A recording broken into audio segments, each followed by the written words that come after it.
Good evening, I'm Katerina Georgieva. Welcome to CBC Windsor News. We begin with border security. Our government has been beefing it up in response to criticism from the United States. But as Jennifer LaGrassa tells us, recent events are highlighting the gaps in the system. In less than a week, 2 people have used watercrafts to illegally cross the border. One came ashore in LaSalle on a kayak. Another this past weekend. A Toronto man rented a jet ski from Gordon's Water Sports in Sarnia. When he didn't return the Sea-Doo, a search party was called. The U.S. Coast Guard found the jet ski on the Michigan coast of the St. Clair River. No sign of the man believed to have entered the United States illegally. The incident is still under investigation. Windsor's harbor master says these cases aren't surprising. It's actually a very common occurrence that often isn't reported. But what about all the dollars dedicated to beef up border security? In December, the federal government put $1.3 billion forward. And in January, the Ontario government launched Operation Deterrence, putting 200 officers at the borders between Canada and the U.S. But some say what's been done so far isn't enough. We need funding that will put an OPP boat, an RCMP boat, and Windsor Police boat in the same building at the same location. There's a lot of planning that needs to go with that. There's also legislative change. I think the government is doing it carefully, methodically, not quick enough. The federal government's Strong Borders Act, which looks to make changes to boost border security, has been met with controversy, but could bring new funding. Dollars that a former Windsor MPP and now senator hope are dedicated to this region. Everybody knows that we need to deal with this. And it's not just at Windsor, Detroit. It's certainly across the country. It's a national issue. The legislation is now before the Senate. Jennifer LaGrassa, CBC News, Windsor. We turn now to an ongoing labor dispute. Workers at a local auto parts company say their jobs are at risk. And while the company is blaming tariffs, the workers aren't buying it. I'm Dawson Chen, and I'm standing outside of Titan Tool and Die Limited. It's an auto parts stamping company that's been a part of Windsor's supply chain for almost 70 years. But there are no unionized workers inside right now. As of August 11th, they've been locked out by management following the collapse of contract negotiations. According to the union representing the workers, the company is using the U.S.-Canada trade war as an excuse to undermine and cheap out workers. Unifor Local 195 President Emil Nabout says his members aren't walking the picket line by choice. He says the last time his bargaining unit spoke with company representatives, management wanted unprecedented concessions. When his members refused, the company locked them out. The company have come in really heavy on demand and concession from our member. They want to roll back on money gain we have made over the year. The company claim that they need a break in order to be able to be a profitable company. They're using the tariff as an excuse. They're using the international policy trade changes. Nabout says it's hard to believe the company's negotiating position when Titan has been acquiring other business interests, and its products are exempt from tariffs under the Canada-US-Mexico agreement. Everybody know that CUSMA protect those employers, and there is no additional tariff paid by any automotive industry up till next year when we renegotiate the trade agreement. Founded in Windsor decades ago, Titan Tool and Die Limited has generations of history in the community. It's one of 3 facilities owned by the Seche family. Family patriarch Joseph Seche started the business in his basement on Hall Avenue in 1956. The machine shop on Howard Avenue is down to 27 unionized workers after layoffs earlier this year. In April, the company began removing U.S.-owned manufacturing equipment from the workplace. Union members tried to block it, but the company filed an injunction and the court agreed it was the company's right. Industry analyst Sam Fioreni of Auto Forecast Solutions says small unionized workplaces can expect more of this in the future. This isn't an isolated incident. We're going to see a lot of changes across all 3 countries, but Canada and the U.S. in particular. Right now, smaller companies like this one are looking to right-size themselves, and it's a very competitive industry. This is a good excuse to use to say we need to close this plant. Requests for comment from the company were not answered. Nabout says a closure agreement could be on the table once negotiations resume, but he's had no indication when that will be. Dawson Chen, CBC News, Windsor. Whether it's public parks or private lawns, grass is looking a bit worse for wear as it bakes under this intense stretch of heat. But as Justin Escoto explains, your lawn is a lot more resilient than you may think. Windsor, Essex has seen some extremely warm weather this summer. It comes with being the southernmost region in the country, but with this heat comes the risk of your lawn needing more water, right? Don't lawns need to be watered all the time for full-looking grass during the summer months? Not necessarily. This grass is considered to be dormant, a little yellow, a little green. It's a natural survival mechanism for extreme heat or drought. But if your lawn looks like this, no need to worry. Grasses are actually really drought tolerant as just how they are. Here in Southern Ontario, we are very lucky that we will get sporadic rainfall and especially really big thunderstorms, specifically in the Great Lakes area because we have sort of the lake effect. So that is actually ideal. Stryker says dormant grass can easily rebound to lush green grass if given extra attention. But if you prefer not to water it, it will survive. Grass, like any plant, loves water, and if you want it to stay perfectly pristine and green like a golf course, you will need to water it. If you're not using it and you can change your mindset, a yellow surface is okay, right? It will turn green when the grass comes back. You do not need to water. If you do want to water and don't want a whopping water bill, there are a few tricks to keep that bill down and your lawn healthy. First, never water your grass at night. That can lead to fungal growth. The best time is in the early morning hours. That's where an automatic sprinkler system comes in handy. Well, the high heat tends to put a lot of stress on the grass and on the lawn and garden. A good thing to always have is a sprinkler system with a timer, most importantly. That way you can be watering from 4 a.m. to before the peak hours to save money, and also it's better for the growth of the lawn in the long term. Finally, Stryker says another rule of thumb to watering your lawn is to soak it deeply and infrequently. This encourages grass to grow deep roots and to become more drought tolerant in the future. Justin Escoto, CBC News, Windsor.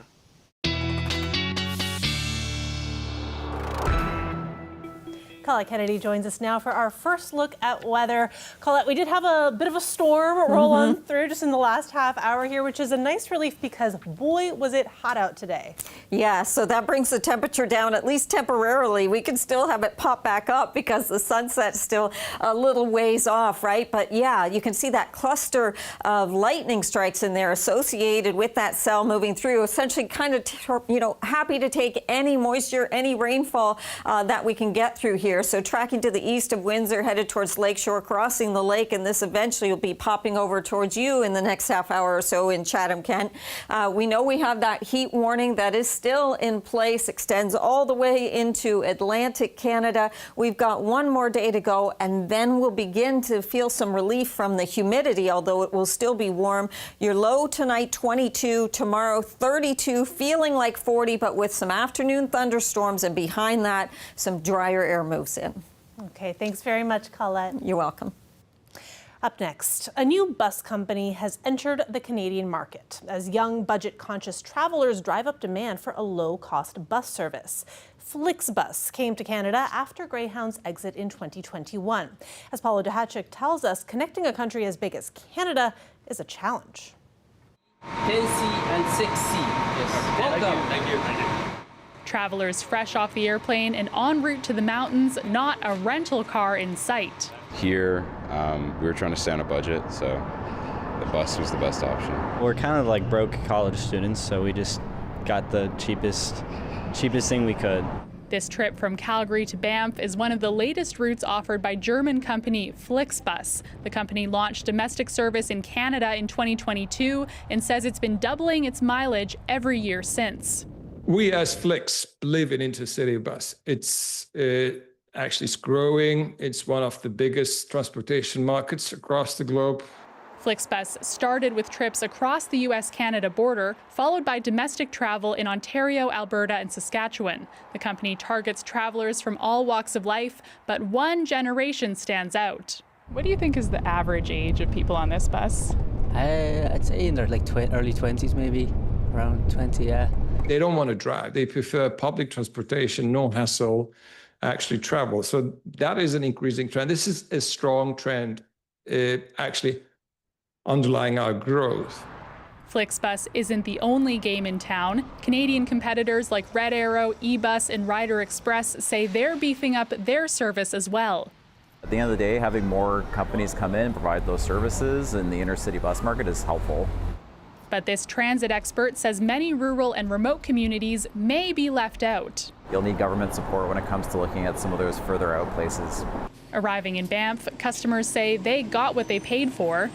Oh, definitely, yeah. So I went on them before back home in Europe, and it was a very similar experience. For now, the company plans to keep expanding in the prairie provinces and from there into BC and Quebec. Paula Duhacek, CBC News, Banff, Alberta.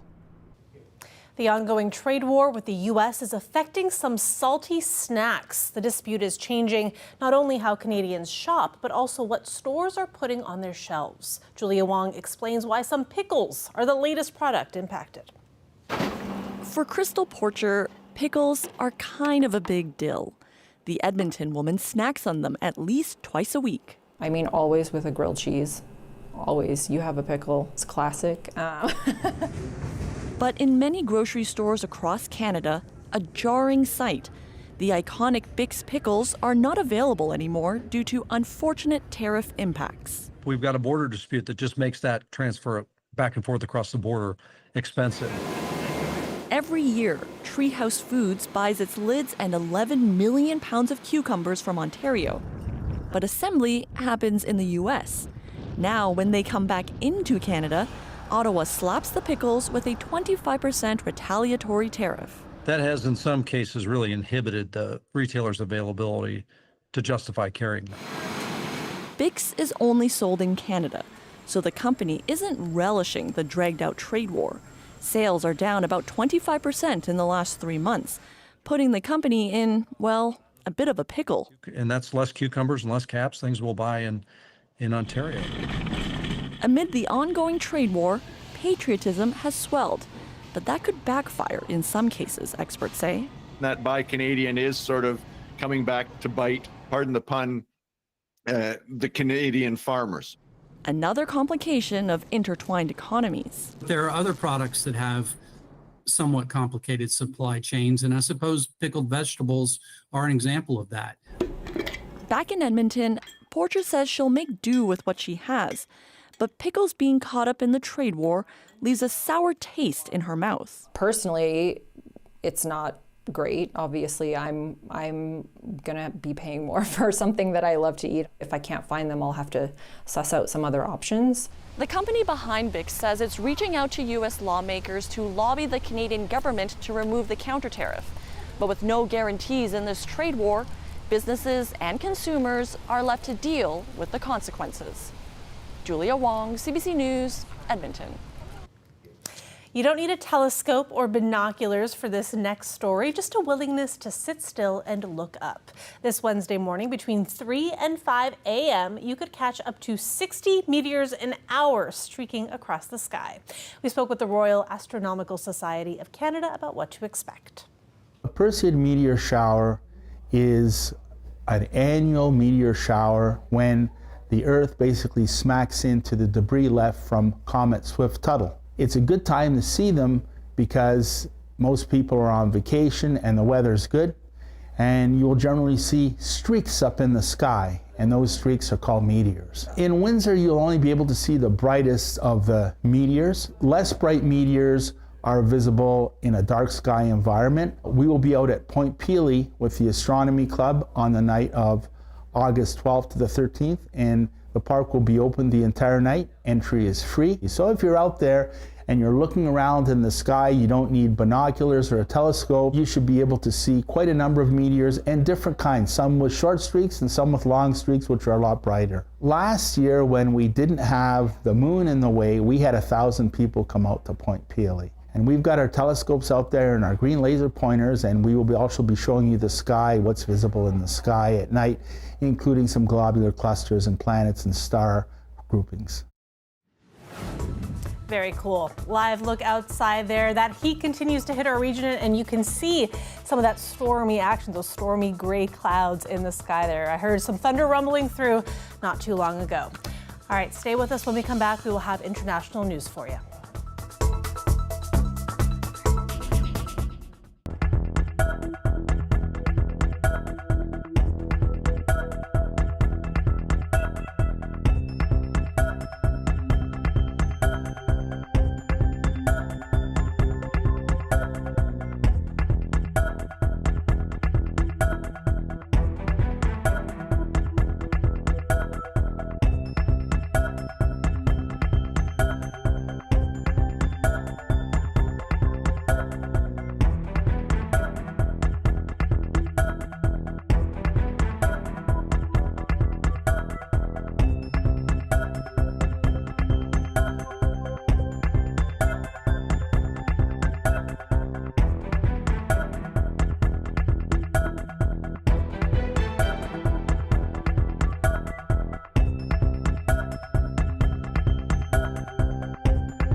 Welcome back. Wildfires continue to burn across the country and have already scorched more than 7 million hectares of land.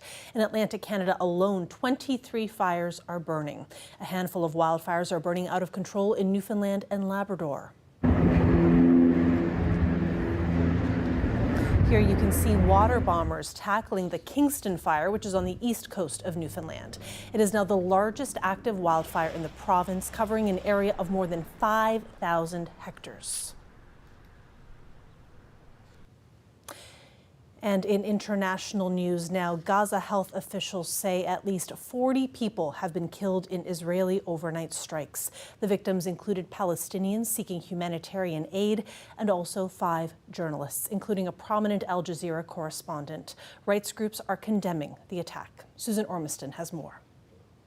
Mourners carried the bodies of the 5 journalists killed Sunday night in an Israeli air attack through the streets of Gaza City. The 5 journalists were all staff at Al Jazeera, the Qatari-based media company.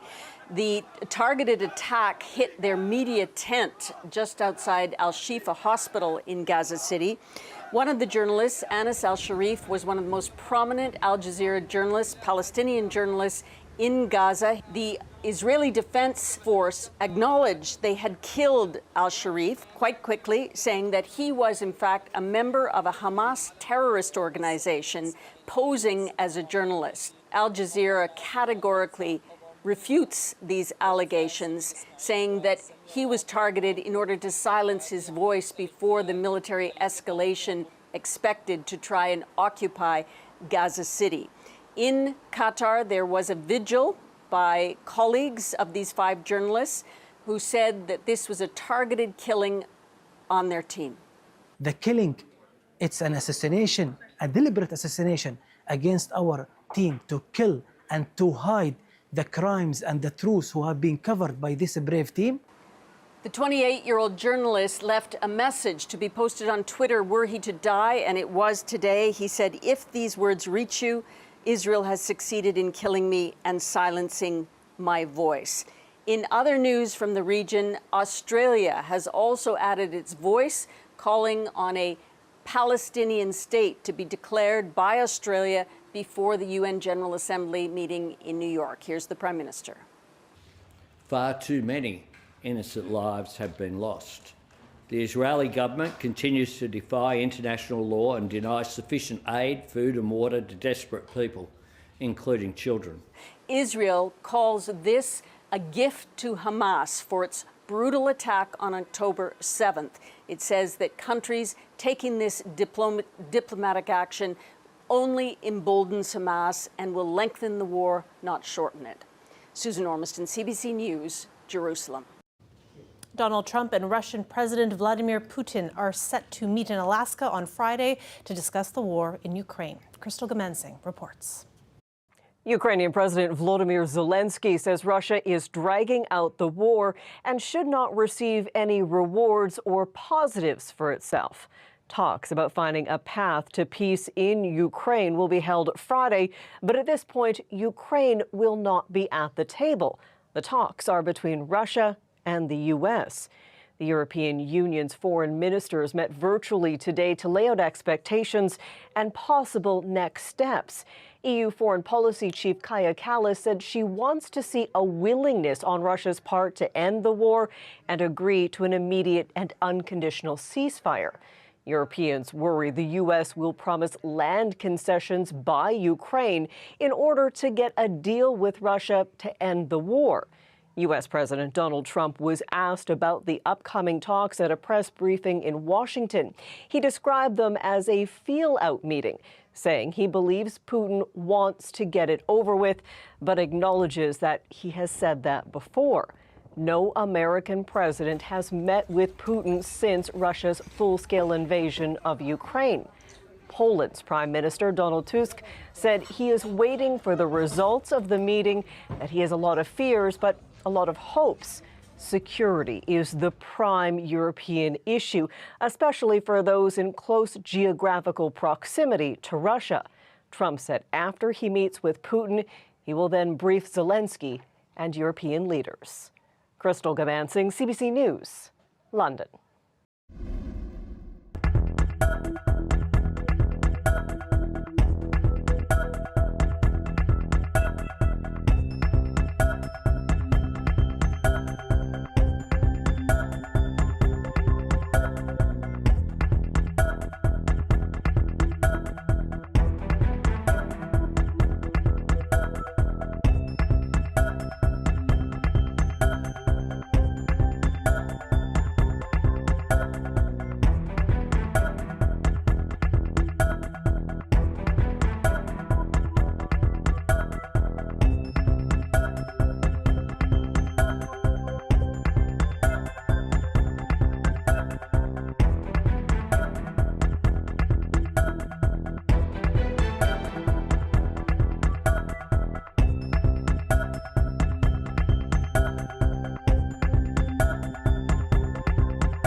Colette Kennedy is back now for more on weather. Colette, when we spoke earlier, you gave us the wonderful news that it will still be hot this week, but not quite as bad as it has been the last few days. Yeah, I know there are some folks looking for some relief. And as we get towards midweek, Katerina, that's exactly right. We'll have things be a little, still going to be hot, but a little more comfortable, not as sticky. You know, we're all in this together. It's not just southwestern Ontario or central parts of the province. I mean, eastern Ontario, too, just showing you what was happening with some of the records here.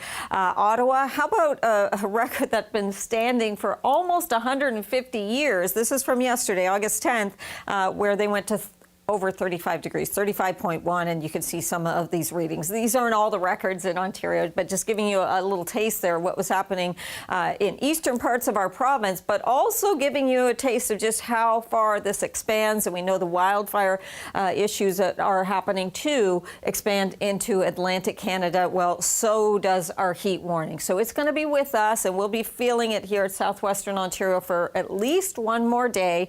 And then on Wednesday, we should have some relief as the dew points come down. So our current temperatures, the temperature has dipped a little bit, and that's because of that thunderstorm cell that's been rolling through and pushing across Lake St. Clair, moving on east towards Chatham-Kent. Our humidex values, though, they're still up there in the upper 30s.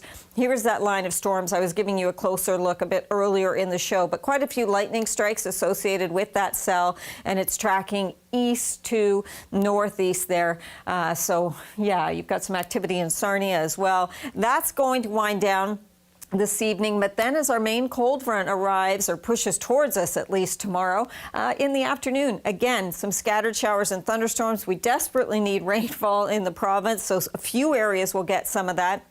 Overnight, Tuesday into Wednesday, could get a little bit more. So it'll come through the afternoon, die down, and then a little more in the afternoon. And same thing on Wednesday afternoon. An isolated shower or thunderstorm will be possible. With all of that, the model may be playing it up a little bit, but there's that potential for 15 to 20 millimeters of rain. So that would be welcome, especially for many of our farmers in agricultural areas. 22 to 23 overnight tonight, 32 tomorrow, feeling like 40, but then you see those humidex values coming down in temperatures too. Yeah, I'm thrilled to see high 20s. That's wonderful news. I know, and who knew like a mid-30s for a humidex would make you feel good, but... Exactly, here we are. Thank you so much, Colette. Thanks everyone for watching. We'll see you tomorrow. Good night.